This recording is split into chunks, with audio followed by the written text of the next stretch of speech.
I'm Gladel Sala from BEd 2A, and now I am going to continue the reporting of Miss Tihito, which is nag-stop siya, there is a double split complementary color scheme. So, let's continue. There is and there is a monochromatic color scheme.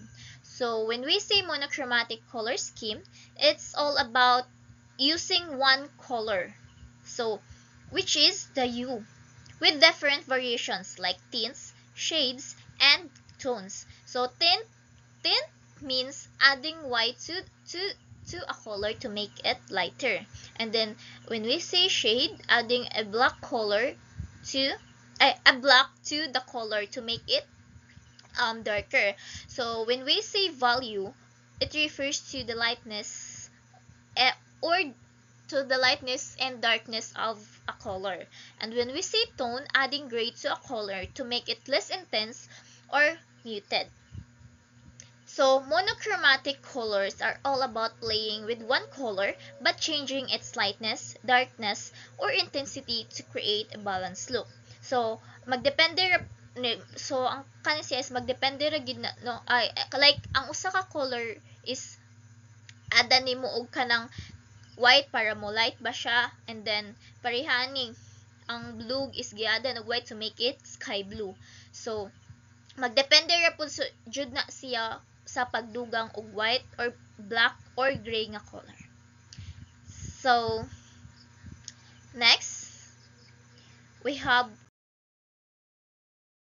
the warm and cool color scheme. So when we say warm colors, mao na sila ang mga color nga makahatag og feeling nga kanang init or cozy. Like kanang init siya sa pananaw ba? For example, yellow, yellow orange, orange, red and red violet. So makita niyo diri, these are the warm colors. Mao na sila. And then when we say cool colors, this mo ni sila ang mga colors nga makahatag og kanang like bugnaw and relaxing sa feeling or sa mata nato.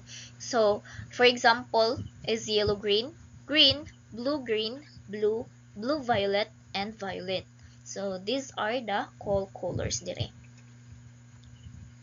Na sila. So next is the scale. A value scale is a scale of grays running from black to white. So when we say grayscale, usa ni siya ka scale nga nagpakita sa mga shades gikan sa black hangtod sa white with different grays in between. Wala ni siya kanang hue color. Puro lang ni siya lightness and darkness. So mo makita niyo diri like gi-combine ang black to white ba, and magdepende po ang color kung how much ang imong gi-add nga black and how much ang imong gi-add nga white. So it is useful is siya para makita ang value or contrast sa mga image or sa design.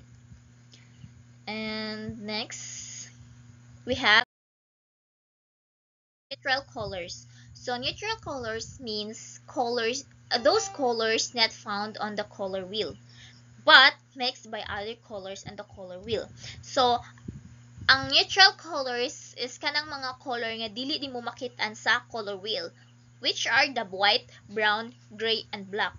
Pero nakamix ni siya sa kanang other color nga makita sa color wheel. So which means naa siya sa color wheel but dili siya visible because mixed siya sa colors nga naa sa color wheel.